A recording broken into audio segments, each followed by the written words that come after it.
Hello everyone, this is Dharmendra Naruka. Welcome to Ejenic classes. दोस्तों, एक बार फिर मैं आप लोगों के साथ जुड़ गया हूं। बात करेंगे 11th क्लास के एक और चैप्टर, दैट इज पोएम। और उस पोएम का नाम आप डिजिटल पैनल पर देख पा रहे हो, that is laburnum top.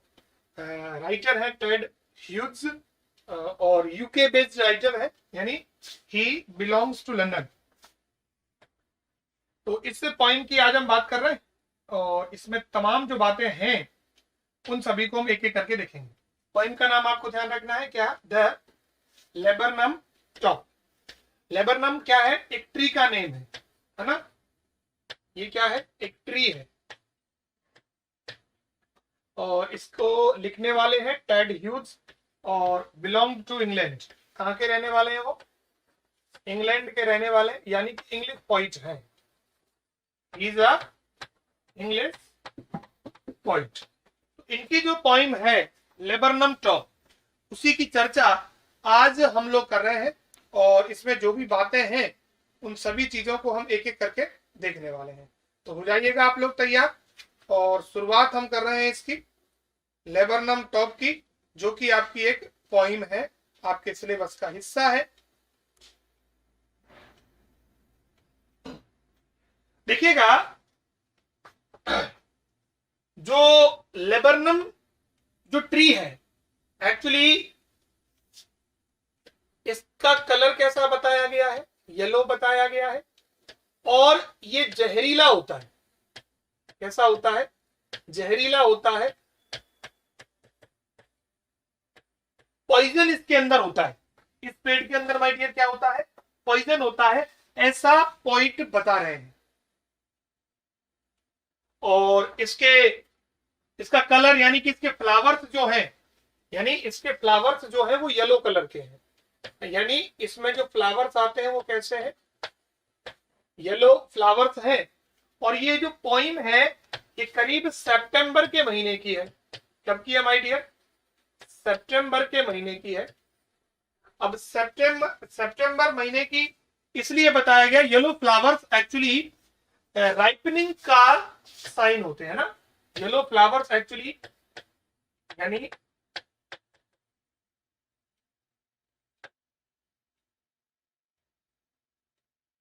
Ripe का मतलब होता है पका हुआ, यानी ऑटम के सीजन की बात की गई है। किसकी बात की गई है? ऑटम के सीजन की बात की गई है। सितंबर का महीना, सीजन आप देख लो ऑटम, ठीक है ना? पतझड़ का मौसम है, उसके रेफरेंस में बात की गई है। लेबरनम माय डियर एक ट्री का नेम है जिसमें येलो फ्लावर्स आते हैं और ऐसा कहा जाता है कि ये पॉइजनस होता है। इसके जो बीज होते हैं वो कैसे होते हैं? पॉइजनस होते हैं। तो इसी के बारे में हम बात करेंगे। मैं ये चीजें आपको इसलिए बता रहा हूं क्योंकि क्वेश्चंस यहां से बन सकते हैं। अब देखो, मैं एक बार फिर आप लोगों को बता दूं दो तीन बातें इस लेबरनम टॉप के बारे में। मैं थोड़ी सी स्लाइड ले लेता हूं कि जो आपका, फिर हम इसको डिस्कस करेंगे। जो ट्री है ना, जो आपका ट्री है, यहाँ एक ट्री है, a tree with yellow flowers, ठीक है? जिसके जिसके फ्लावर्स कैसे आते हैं माय डियर? जिसके फ्लावर्स येलो कलर के हैं। और पूछ सकता है ट्री का नेम क्या है, तो आपको ध्यान रखना है लेबरनम ट्री, है ना? Laburnum tree. और उसके ऊपर ऊपर के हिस्से की बात की गई है। और इस चैप्टर में महीना कौन सा है? सितंबर है, ठीक है? और सीजन कौन सा है? तो ऑटम है। सीजन कौन सा है? ऑटम है। तो ये दो तीन बातें याद रखना है। इसके सीड्स कैसे होते हैं? इस ट्री के सीड्स, लेबनम ट्री के सीड्स कैसे होते हैं बताओ जरा।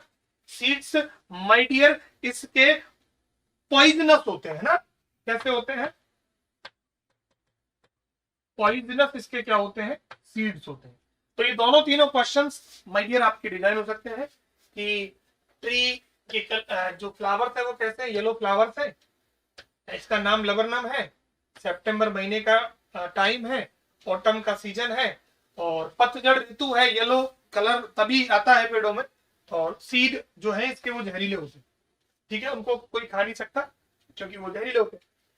अब इस पोइम के अंदर जो पॉइंट है वो एक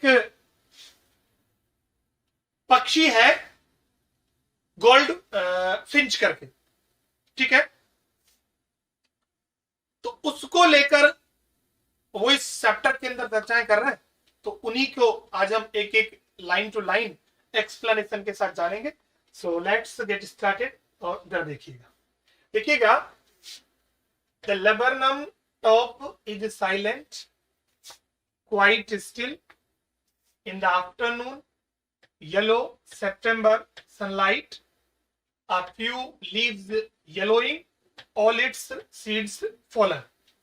तो ये पहली इसकी लाइन है जिसका इसमें 3 लाइन्स आपको दी गई है कि लेबरनम टॉप, टॉप का मतलब है उसका ऊपरी हिस्सा, है ना, यानी कि उसका कहा ऊपरी हिस्सा, साइलेंट शांत है, quite still in the afternoon, और टाइम कब का है, आफ्टरनून का टाइम है, दोपहर बाद का टाइम है। येलो सितंबर सनलाइट, येलो सितंबर इसलिए कहा गया है क्योंकि पत्ते सारे कैसे हो गए हैं, येलो हो गए हैं, सनलाइट और अच्छी खासी धूप पड़ रही है। अ फ्यू लीव्स येलोइंग, कुछ पत्ते कैसे हो गए हैं, येलो हो गए हैं, और ऑल इट्स सीड्स फॉलन, और इसके जितने भी सीड्स हैं, बीज हैं, वो फॉलन, वो मतलब फूल येलो हो गए, यानी वो मैच्योरिटी का साइन है, राइपनिंग का साइन है, वो पक गए हैं। तो उनके बीज क्या होता है कि फूल अपने आप, जब फूल फल में बदलता है तो पक जाता है, और उसमें जो सीड्स होते हैं माय डियर, वो धीरे धीरे करके कहाँ आने लगते हैं, नीचे आने लगते हैं।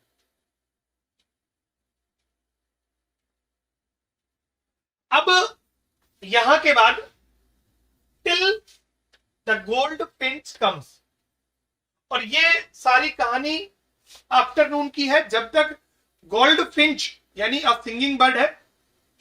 ये क्या है, गोल्ड फिंच क्या है, एक वर्ड है, ये क्या है, अ स्मॉल बर्ड,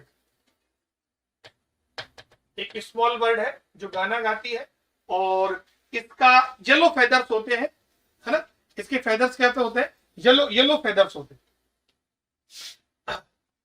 जो इसके पंख होते हैं वो कैसे होते हैं, येलो कलर के होते हैं।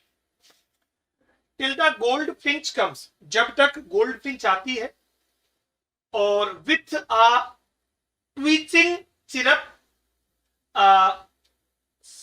suddenness, startlement at a branch end, then sleek as a lizard, and alert and abrupt, she enters the thickness, and a machine starts up of chitterlings and a tremor of wings and trillings, है ना, ये ऐसा है यहाँ पे पूरा, ये spelling है, ये TRILLINGS, ठीक है ना।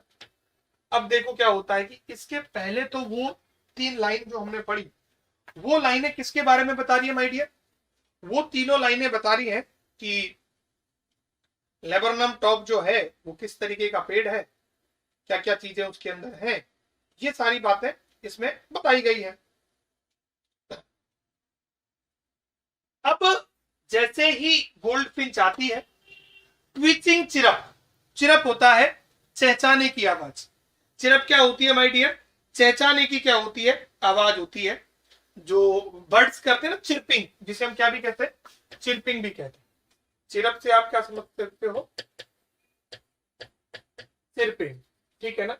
तो ये, और ट्विचिंग क्या होता है, movement of the body, sudden movement of the body, a suddenness and startlement यानी amazement at a branch and, है ना, उस जो शाखा है उसके लास्ट में, और जैसे ही वो अंदर आती है तो जो उसका नेस्ट है, घोंसला है, उसमें वो अचानक एक ऐसा मूवमेंट करती है, चिरपिंग करती हुई, और वो ब्रांच एंड के एंड तक करी जाती है। देन स्लीक, है ना, then sleek as a lizard, और किसके समान सॉफ्ट है वो, स्लीक का मतलब किससे होता है माय डियर, सॉफ्ट से, स्लीक का मतलब किससे है, सॉफ्ट से, या आप कह सकते हो smooth, smooth as a lizard, smooth as a lizard. तो यहां पर सिमिली का यूज किया है, एज का यूज, एज लाइक का यूज कहां करते हैं हम, सिमिली के लिए।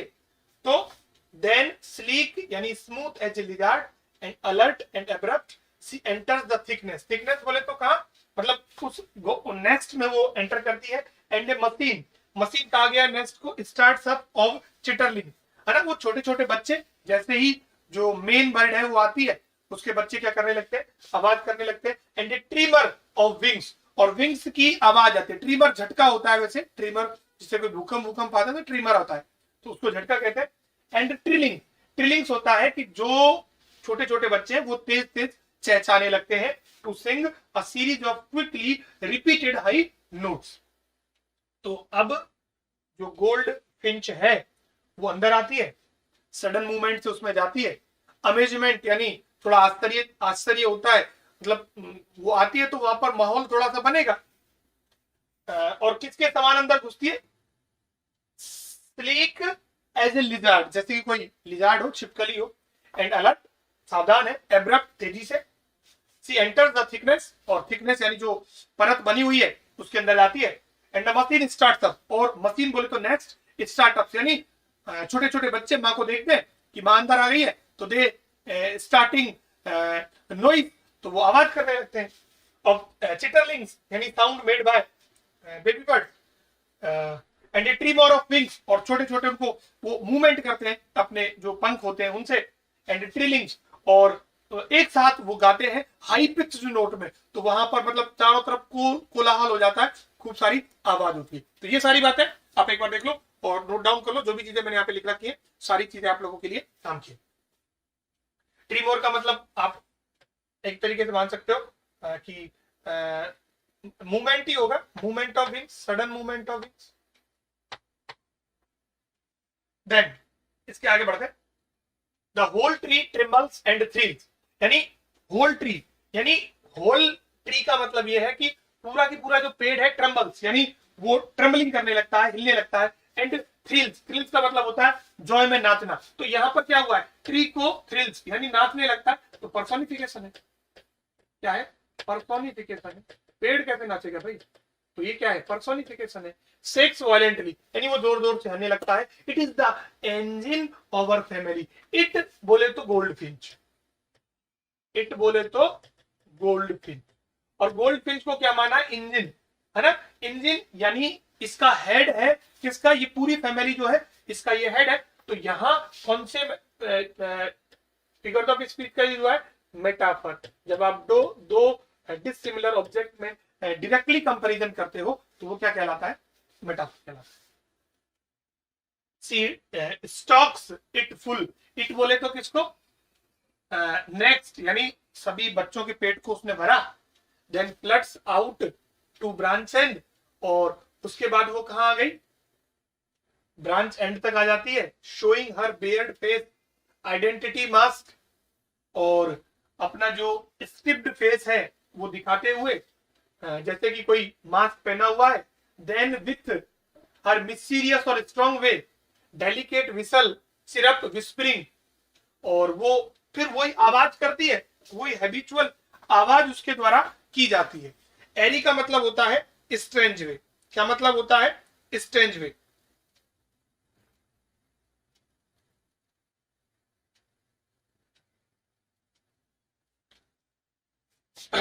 फ्लड्स आउट, फ्लड्स मैंने move out to a branch and showing her bared face identity mask. Then with airy delicate whistle chirping विस्ट्रेन सी लॉन्चेज, यानी वो उड़ जाती है। लॉन्चेज का मतलब किससे, फ्लाइट से। टुवर्ड्स द इनफाइनाइट, इनफाइनाइट बोले तो स्काई, यानी कहां उड़ जाती है, आसमान में। And the laburnum subsides to empathy, and the laburnum यानी पेड़ बिल्कुल अब कैसा हो जाता है, साइलेंट हो जाता है, जैसे ये पहले था। जैसे ये क्या था, पहले था, यानी वो उनको खिला के वापस चली जाती है, बच्चे वापस सो जाते हैं, और पेड़ जैसे पहले था वैसे की वैसे ही पूरा की पूरा क्या हो जाता है माय डियर, शांत हो जाता है। तो ये आपकी पॉइंट थी, है ना। मेन चीजें मैंने बता दी है। फ्लड का मतलब होता है मूव्स, ठीक है ना। और बेयर्ड फेस, है ना, बेयर्ड, वैसे बेयर का मतलब खाली होता है लेकिन यहाँ स्ट्रिप्ड के लिए यूज किया गया है ना। और आइडेंटिटी मास्क मतलब सेम वही मतलब मास्क की तरह इसको यूज किया गया। तो चेहरे की एक पहचान, मतलब जैसे आपने मास्क लगा रखा हो स्ट्रिप कलर का। और एरी होता है स्ट्रेंज और मिस्टीरियस वे, डेलिकेट विसल चिरप विस्परिंग, और वो आवाज करते हुए बाहर तक आती है, उड़ जाती है टुवर्ड्स द इनफाइनाइट स्काई में। And the laburnum subsides to empty, यानी it becomes now silent as it before, जैसे ये पहले था वैसा की वैसा ये हो जाता है। तो this is the your first point। और now let's find out the figures of speech used in the poem। so सबसे पहले हम बात करें तो एक तो इसमें यूज हुआ है क्या, सिमिली। बात किसकी कर रहे हैं, इस पोइम में कौन कौन से पोइटिक डिवाइसेस यूज हुए हैं, कौन कौन से पोइटिक डिवाइस यूज हुए हैं, यानी कि फिगर्स ऑफ स्पीच यूज हुए हैं। फिगर्स ऑफ स्पीच इसमें क्या हुए हैं, यूज हुए हैं। अब एक तो हुआ है simile, sleek as a lizard, है ना। और स्लीक का मतलब बताया मैंने स्मूथ, तो एज का यूज हुआ है तो सिमिली है। मेटाफर का यूज मैंने बताया कि वेयर इन, जो लाइन है, engine of her family. Examples of metaphor in this poem are engine of her family, where machine, engine represent the mother goldfinch, और एक दूसरा हुआ है मशीन, ठीक है, और वो मशीन किसको रिप्रेजेंट करता है, नेस्ट को, और its brood of bird chicks, ठीक है, क्योंकि वो मशीन क्या है कि बर्ड के जो छोटे छोटे बच्चे हैं उनका वो झुंड है, उसको उन्होंने क्या बोला है, मशीन बोला है। तो यहां पर आप ध्यान रखना, यहां पर मैं पॉइंट में बता देता हूं, देखो आपको यहां पर एक तो यहां यूज हुआ है मेटाफर का, यहां यूज हुआ है पर्सोनिफिकेशन का, एंड मैंने यहां आपको नहीं बताया था, यहां भी किसका यूज हुआ है, मेटाफर का यूज हुआ है। मशीन एक्चुअली इन्होंने बताया है जो चिकन्स हैं, सॉरी जो चिक्स हैं, चिकन नहीं, चिकन तो मुर्गी के बच्चे होते हैं, चिक्स जो है यानी कि वो उनका झुंड है छोटे छोटे बच्चों का, बर्ड के बच्चों का, उनको कहा गया है मशीन। तो ये यहाँ पर मेटाफर यूज हुआ है। एलिट्रेशन की बात करें तो देखो example of alliteration in this poem are September और सनलाइट, है ना। किस किस का यूज हुआ है, यहाँ भी से का यूज हुआ है और यहाँ भी से का यूज हुआ है। अगर कॉन्सोनेंट साउंड का रेपिटेशन होता है beginning of the word in a line तो वो एलिट्रेशन कहलाता है। और इसके अलावा सडननेस और startlement, alert, abrupt and tree, trembles और थ्रिल्स, ये सारे जो वर्ड यहाँ यूज हुए हैं ये आपके एलिट्रेशन का एग्जांपल है। तो सिमिली का यूज भी हुआ है, मेटाफर का यूज भी हुआ है, और माय डियर स्टूडेंट एलिट्रेशन का भी यूज यहाँ हुआ है। आप अच्छे से इस बात को देख सकते हो।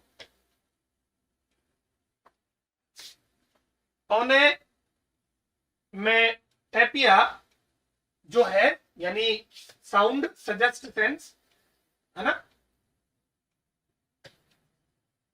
Sound,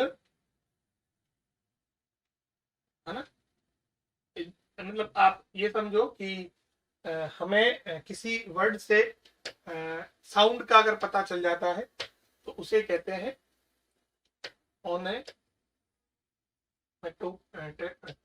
onomatopoeia. और इसमें हम साउंड की बात करते हैं, वर्ड से हमें सीधे साउंड का पता लग जाता है। जैसे मैं जिग जैग बोल दूं आपको पता लग जाएगा, मरमरिंग बोल दूं तो पता लग जाएगा, चिल्पिंग बोल दूं तो पता लग जाएगा। तो वो आपका कौन सा फिगर्स ऑफ स्पीच होता है, ओनोमेटोपिया, जो आपका फिगर्स ऑफ स्पीच है। इसमें एग्जांपल की बात करें तो देखो ट्वीचिंग और chirp, chitterings, trillings and whistle chirp, ये सभी शब्द साउंड सजेस्ट द सेंस, है ना, साउंड उसका अर्थ निकाल के दे देता है। और एक और यूज हुआ इसमें, दैट इज ट्रांसफर्ड एपिथेट। कौन सा है my dear, transfer epithet. Her bared face identity mask is an example of transferred epithet in this poem. The flowers of the laburnum tree fall like bars, and when the birds sit behind the flowers, the shadow of the flowers on her face looks like she is wearing a mask that has bars on it. अब देखो ये मतलब चीज किसी और के लिए use हो और किसी और पर अप्लाई कर दिया जाए, यही तो माय डियर आपका क्या होता है, यही तो आपका ट्रांसफर एपिथेट होता है। इसी के बारे में तो इस पॉइंट में क्या की गई है, बात की गई है।